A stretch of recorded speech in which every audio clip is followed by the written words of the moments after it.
Hello दोस्तों, welcome back to my YouTube channel India Post BPM channel में आपका स्वागत है।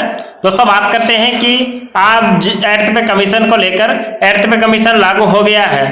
क्या जीडीएस को भी एर्थ पे कमीशन में शामिल किया जाएगा या नहीं किया जाएगा, इसके बारे में हम डिटेल से बात करेंगे।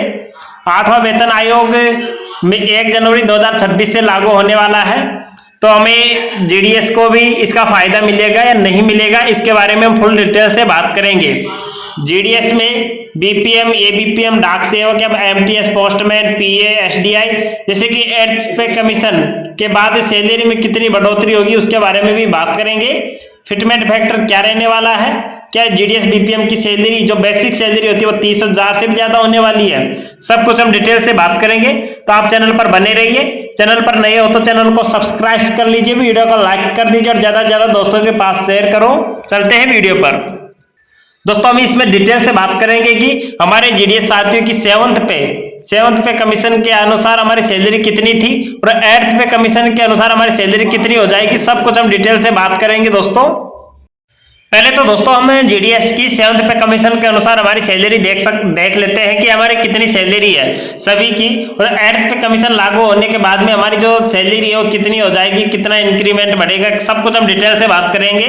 जैसे कि जीडीएस के लिए खुशखबरी है दोस्तों, जैसे कि बात करते हैं कि सेवंथ पे कमीशन के अनुसार जीडीएस साथियों की सैलरी कितनी है उसके बारे में बात करते हैं। जैसे कि बात करते हैं एबीपीएम की।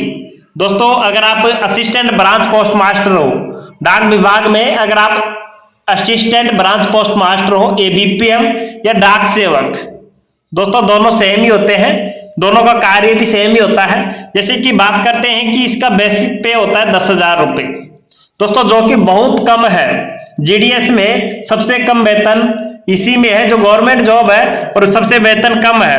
बात करते हैं कि बेसिक पे 10,000 है, और डीए की बात करते हैं तो डीए में 55% डीए मिल रहा है, तो डीए होता है 5,500 के समथिंग। जीडीएस एबीपीएम को डीए मिल जाता है, और एचआरए की बात करते हैं तो इसको 0 मिलता है, और टीए की बात करते हैं तो इसमें जो ट्रांसपोर्ट अलाउंस होता है वो 180 रुपए साइकिल अलाउंस मिल जाता है एबीपीएम को और डाक सेवक को भी। दोस्तों इसमें आप देख सकते हो कि एबीपीएम और डाक सेवक की सैलरी, टोटल सैलरी के बारे में बात करेंगे सेवंथ पे कमीशन के अनुसार कितनी है। और बीपीएम के बारे में बात कर रहे हैं तो बीपीएम की जो बेसिक सैलरी होती है 12,000 रुपए, और डीए होता है 6,600 रुपए, इसका डीए मिल जाता है, और 250 रुपए ऑफिस अलाउंस मिल जाता है, ट्रांसपोर्ट अलाउंस नहीं मिलता है बीपीएम को। तो इनकी टोटल सैलरी कितनी होती है सेवंथ पे कमीशन के अनुसार, सब कुछ हम डिटेल से बात करने वाले हैं। दोस्तों एक एबीपीएम होता है assistant branch post master, BPM होता है ब्रांच पोस्ट मास्टर। जैसे कि बीपीएम होता है एक ऑफिस में लगा हुआ है, तो उसकी सहायता के लिए एबीपीएम को लगाया जाता है, असिस्टेंट ब्रांच पोस्ट मास्टर को। असिस्टेंट ब्रांच पोस्टर का काम क्या होता है इसके बारे में बात करेंगे, और ब्रांच पोस्ट मास्टर का काम क्या होता है इसके बारे में भी बात करेंगे। पहले सैलरी के बारे में बात करते हैं। जैसे कि टोटल सैलरी होती है दोस्तों, एक एबीपीएम की सैलरी है 15,480 रुपए, टोटल इन हैंड सैलरी मिलती है एबीपीएम को, और बीपीएम को सैलरी मिलती है 18,850 रुपए। बीपीएम को फर्स्ट में ज्वाइन करते ही आपको इतनी सैलरी मिलेगी बीपीएम को इस टाइम। अब बात करेंगे कि एर्थ पे कमीशन के बाद में कितनी सैलरी मिलेगी, कितनी बढ़ोतरी होगी, सब कुछ हम डिटेल से बात करेंगे आज। जैसे कि सेवंथ पे कमीशन के अनुसार जीडीएस में, इंडिया पोस्ट जीडीएस में कितनी सैलरी है, सब कुछ हम बात करते हैं। एमटीएस की जो सैलरी होती है दोस्तों, एमटीएस आता है जैसे कि फर्स्ट लेवल के कर्मचारियों में आ जाते हैं, इनकी सैलरी फर्स्ट लेवल के है 18,000 रुपए इनकी बेसिक होती है, 9,900 रुपए इनको डीए मिल जाता है, और 2,880 रुपए इनको एचआरए मिल जाता है, और ट्रांसपोर्ट अलाउंस मिल जाता है 1,350 रुपए। दोस्तों इनकी जो टोटल सैलरी है वो 32,130 रुपए इन हैंड इनको सैलरी मिलती है एमटीएस को। बात करते हैं कि पोस्टमैन को कितनी सैलरी मिलती है।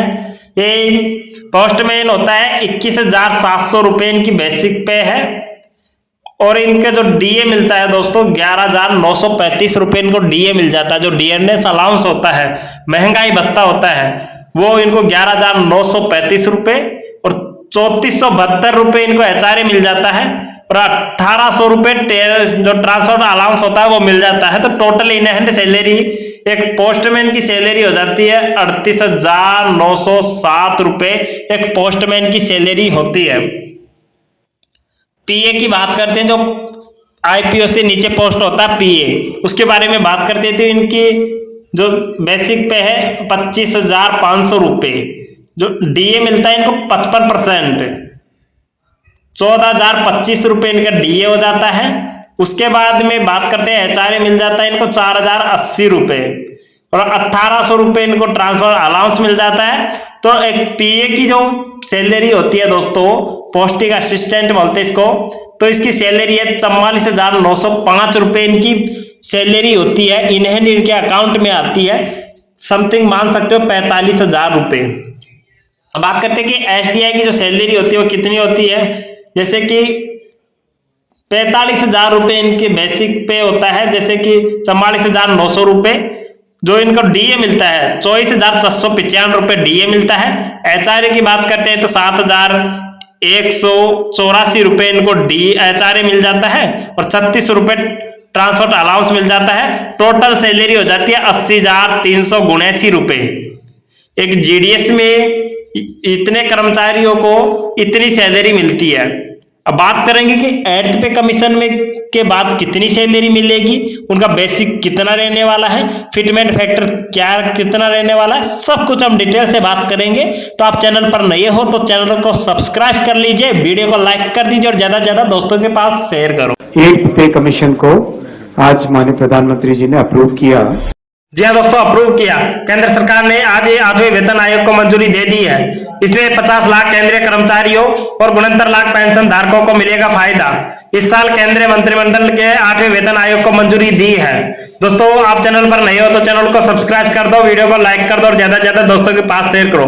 केंद्र सरकार ने आज एक महत्वपूर्ण फैसला लिया है। कितना फिटमेंट फैक्टर रहेगा, कितनी सैलरी में बढ़ोतरी रहेगी, 8th पे कमीशन लागू होने के बाद क्या जीडीएस को भी शामिल किया जाएगा 8th पे कमीशन में, सब कुछ हम डिटेल से बात करेंगे। तो आप चैनल को पूरा वीडियो देखो, चैनल को सब्सक्राइब कर दो और ज्यादा से ज्यादा दोस्तों के पास शेयर करो। जी हाँ दोस्तों, मिलते हैं।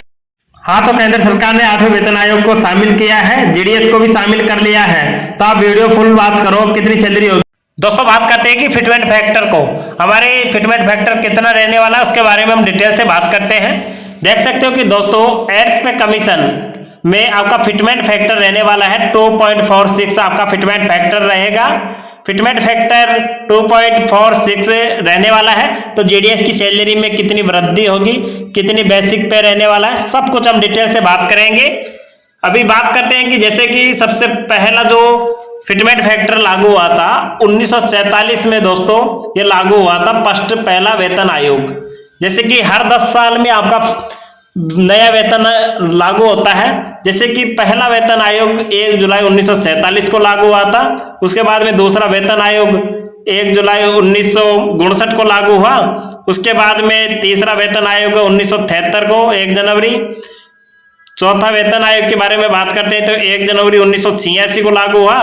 5वां वेतन आयोग 1996 में, छठा वेतन आयोग 2006 में और 7वां वेतन आयोग था जो 1 जनवरी 2016 को लागू हुआ था। अब 10 साल बाद में दोस्तों, 10 साल बाद में 8वां वेतन आयोग लागू होने जा रहा है 1 जनवरी 2026 से। 8वां वेतन आयोग 1 जनवरी 2026 से लागू होना, पूरी तरह लागू होने में थोड़ा समय लग सकता है। इसका फिटमेंट फैक्टर आपको पता चल गया होगा कि 2.46 है। अब बात करते हैं कि जीडीएस की सैलरी में कितनी बढ़ोतरी होगी, उसके बारे में चलते हैं। दोस्तों 8th पे कमीशन आयोग लागू हो चुका है, फिटमेंट फैक्टर 2.46 हो गया है। फिटमेंट फैक्टर, जी हाँ दोस्तों, इंडिया पोस्ट ऑफिस में जीडीएस में 8th पे कमीशन आयोग में शामिल किया जाएगा 1 जनवरी 2026 से। अब बात कर रहे थे कि 8वें वेतन आयोग के अनुसार हमारे जीडीएस कर्मचारियों की सैलरी कितनी होगी। जैसे कि फिटमेंट फैक्टर हमारा 2.46 लगाने के बाद में हमारी सैलरी कितनी हो जाएगी, बेसिक सैलरी कितनी हो जाएगी, उसके बारे में हम बात करेंगे डिटेल से। तो आप चैनल पर बने रहिए। जैसे कि बात करते हैं कि जीडीएस के लिए खुशखबरी है दोस्तों, सभी मिठाई बांट दो। बात करते हैं कि 8th पे कमीशन के बारे में बात कर रहे हैं, पद के बारे में बात करेंगे। हमारा जो फिटमेंट फैक्टर है 2.46 फिटमेंट फैक्टर रहने वाला है। एबीपीएम होता है असिस्टेंट ब्रांच पोस्ट मास्टर, जिसकी जो बेसिक सैलरी थी 10,000 रुपए, अब बात करते हैं कि जैसे ही हमारा 8th पे कमीशन आयोग लागू हो जाएगा उसके बाद में उनकी बेसिक सैलरी हो जाएगी दोस्तों 24,600 रुपए बेसिक सैलरी हो जाएगी। उसके बाद में डीए धीरे धीरे बढ़ेगा तो उस हिसाब से उनकी सैलरी अच्छी खासी बढ़ोतरी देखने को मिलेगी जीडीएस को। अब बात करते हैं कि एक डाक सेवक होता है तो उनकी भी सैलरी यही होती है, हमारा डीए सब कुछ जीरो हो जाएगा दोस्तों। एचआरए सबको हमारा जो डीए होता है वो जीरो हो जाएगा, डीए को मर्ज कर दिया जाएगा। उसके बाद में हमारे 24,600 रुपए एबीपीएम की सैलरी हो जाएगी बेसिक सैलरी। अब बात करते हैं कि बीपीएम की, ब्रांच पोस्ट मास्टर बीपीएम होता है जो 12,000 रुपए इनकी बेसिक सैलरी थी। 2.46 फिटमेंट फैक्टर लागू हो जाएगा 8th पे कमीशन आयोग लागू होने के बाद में। उसके बाद में जो बीपीएम की सैलरी है दोस्तों 29,520 रुपए बेसिक सैलरी हो जाएगी एक बीपीएम की। अब बात करते हैं कि डीए जीरो हो जाएगा, उसके बाद में डीए धीरे धीरे बढ़ेगा तो आपकी सैलरी 50,000 के समथिंग चली जाएगी। हाँ तो दोस्तों एबीपीएम डाक सेवक और ब्रांच पोस्ट मास्टर की बात हो गई है। 8th पे कमीशन आयोग लागू होने के बाद में उनकी बेसिक सैलरी इतनी हो जाएगी और जो डीए अगर धीरे धीरे बढ़ेगा तो 50,000 तक उनकी सैलरी जा सकती है।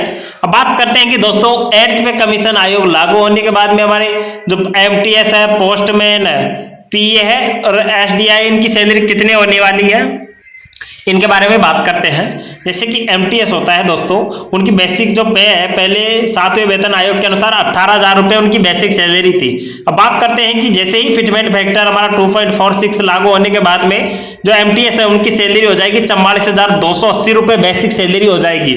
उसके बाद में पोस्टमैन है, पोस्टमैन की जो बेसिक सैलरी है जो 7th पे कमीशन के अनुसार 21,700 रुपए थी।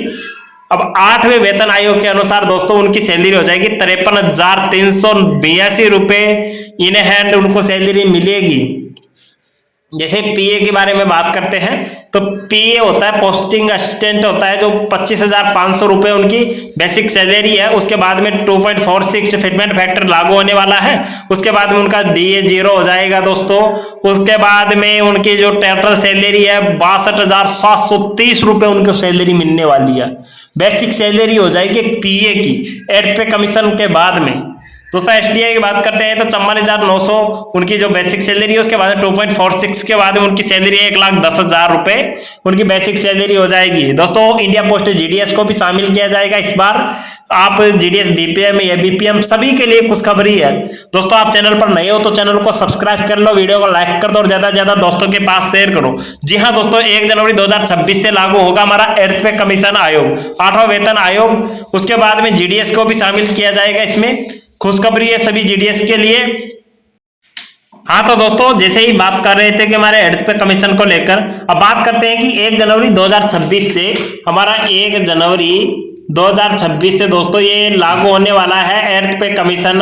अब हमें इसका लाभ कब तक मिलेगा उसके बारे में बात करते हैं। दोस्तों 17 से 18 महीने के लिए बोल रहे हैं तो आपको 2 साल मान के चलो दोस्तों, 2 साल बाद इनका लाभ मिलेगा। जैसे ही 2028 में इसका लाभ मिलेगा आपको 8th पे कमीशन का, और उसके बाद में दोस्तों 2028 में इसका लाभ मिलेगा।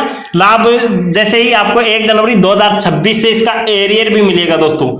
जो पिछला बकाया आपको जितना भी आपका बकाया रहेगा वो उतना आपको एक साथ मिल जाएगा दोस्तों। पहले नहीं मिलता था, इस बार आपको एरियर भी मिलेगा। जैसे ही अभी डीए लगा है 3% की डीए में बढ़ोतरी हुई है तो उसका डीए के जो अब अक्टूबर में अभी हमारी सैलरी आएगी उसमें आपको जैसे ही आपके 3 महीने का एरियर भी मिलेगा, उसी प्रकार आपको जैसे ही 15-16 महीने का आपको एरियर एक साथ मिल जाएगा। थैंक यू दोस्तों, मिलते हैं अगले वीडियो में। जब तक आप चैनल को सब्सक्राइब कर लो, वीडियो को लाइक कर दो और ज्यादा से ज्यादा दोस्तों के पास शेयर करो। ऐसी जीडीएस से पल पल की अपडेट आपको इस चैनल पर मिलती रहेगी।